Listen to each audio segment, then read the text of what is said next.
Assalamualaikum warahmatullahi wabarakatuh. Perkenalkan, nama saya Fitriani Asnahiriah dengan NIM E2010678 asal Universitas Juanda Bogor yang saat ini sedang mengikuti pertukaran mahasiswa di Universitas Surya Kencana Cianjur. Di sini saya akan mereview kembali materi perkuliahan Hukum Administrasi Negara pertemuan ke-6 pada Kamis 21 Oktober 2021 dengan dosen pengampu yaitu Dr. Haji Dedi Muledi SHMH dan Dr. Muhammad Dendi Adidayandi SHMH. Pada pertemuan kali ini dibahas mengenai pembatasan kekuasaan melalui hukum administrasi negara.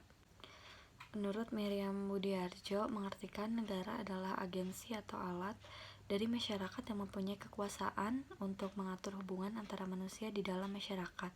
Kekuasaan membutuhkan hukum untuk yang pertama, guna memberikan legitimasi terhadap penyelenggaraan kekuasaan di dalam kehidupan masyarakat. Yang kedua, ada bahwa hukum dibutuhkan supaya kekuasaan tersebut dapat tumbuh dan berkembang jadi kewenang-wenangan atau kelaliman. Dan kemudian ada pula kekuasaan dan hukum administrasi negara. Yang pertama ada pengertian dan sumber kekuasaan negara. Kekuasaan secara etimologi diartikan sebagai kemampuan berbuat atau bertindak. Menurut Kamus Hukum Kekuasaan diartikan suatu kemampuan yang terdapat di dalam hubungan antar manusia. Menurut G.D. Panja Astawa, beberapa hal esensial tentang kekuasaan yaitu yang pertama merupakan kemampuan untuk mempengaruhi atau mengendalikan pihak lain, yang kedua ada terdapat di dalam suatu interaksi sosial, yang ketiga mencakup seluruh hubungan dan proses yang terdapat pada interaksi sosial, yang keempat mengandung aspek paksaan atau memaksa, yang kelima mempunyai maksud dan tujuan penyelenggaraan.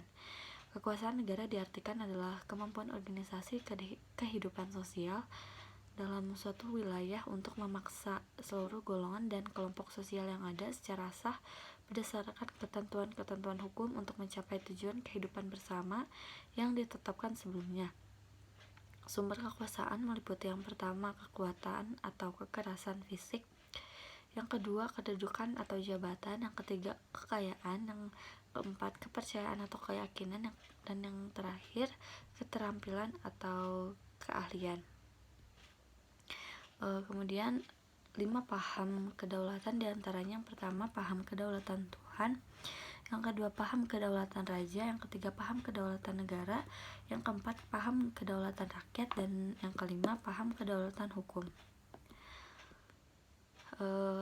Kebanyakan demokrasi kontemporer adalah demokrasi liberal adalah suatu kombinasi dari sistem politik demokrasi dan ideologi politik liberal yang menekankan hak-hak dan nilai-nilai tertentu seperti kepemilikan pribadi, kebebasan negatif, individualisme, dan toleransi. Dalam negara liberal, maka peran negara menjadi sangat terbatas, hanya mengatur hal-hal yang menyangkut masalah-masalah publik yang sifatnya hanya bagian kecil dibandingkan dengan masalah privat. Sekian review materi hukum administrasi negara yang dapat saya sampaikan. Mohon maaf bila ada kesalahan. Wabillahi taufiq wal hidayah. Wassalamualaikum warahmatullahi wabarakatuh.